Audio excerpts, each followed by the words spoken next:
बात को। एक बड़े अच्छे पंडित जी थे, बड़े अच्छे विद्वान थे। तो ब्याह के बाद उनकी बहू मायके गई, तो पहली बार वो बहू को विदा कराने ससुराल गए। बड़ा स्वागत हुआ उनका, पहली बार जमाई आया घर, खूब आदर किया। इतना आदर उसका हुआ, उसने पहले देखा नहीं ऐसा आदर। तो रात को जब वो सोने लगा तो उसने अपने कमरे की दीवार पे एक पंक्ति लिखी, पंडित तो था ही। उसने लिखा, श्वसुर ग्रह निवासा स्वर्ग तुल्यो नराणाम। ये उसने लिखा कि यार मनुष्यों को यदि धरती पे कहीं स्वर्ग जैसा सुख है तो ससुर के ही घर में है स्वर्ग जैसा सुख है। क्या सुख मिला। सो गया। दूसरे दिन ससुर भी पंडित था, उसने वो पंक्ति देखी तो उसने पुत्री से पूछा, बेटी से पूछा कि बेटा ये किसने लिखा। तो कहा मेरे पति ने लिखा है, मेरे पति ने लिखा है। अच्छा। तो उसने उसके नीचे एक पंक्ति लिखी।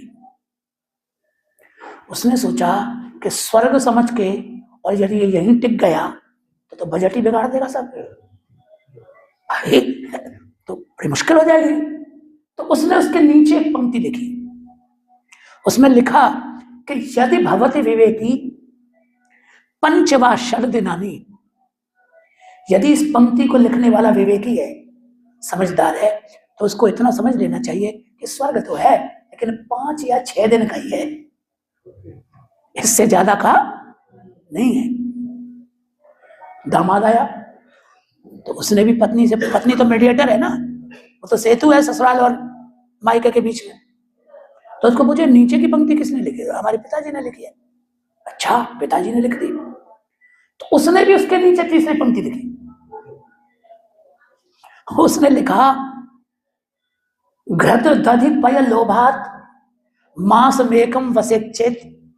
चेत का अर्थ है यदि, चेत मैंने यदि ये पंक्ति लिखने वाला आदमी घी दूध माखन मलाई खाने के चक्कर में मास मेकम वसे चेत, यदि 1 महीना रहना चाहे तो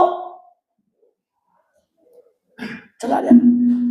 ससुर साहब आए, उन्होंने चौथी पंक्ति लिखी कि यदि ऐसा हो महीने पर रहना चाहता है तो नीचे लिखा, सभवति खर तुल्यो मानवो मानहीना। स मानवः मानहीनः खर तुल्यो भवति। जो ससुराल में घी दूध मक्खन मलाई के चक्कर में 1 महीने टिकने का मूड बनावे, वो अपने मान का सत्यानाश करने वाला गधे के जैसे रह सकता है।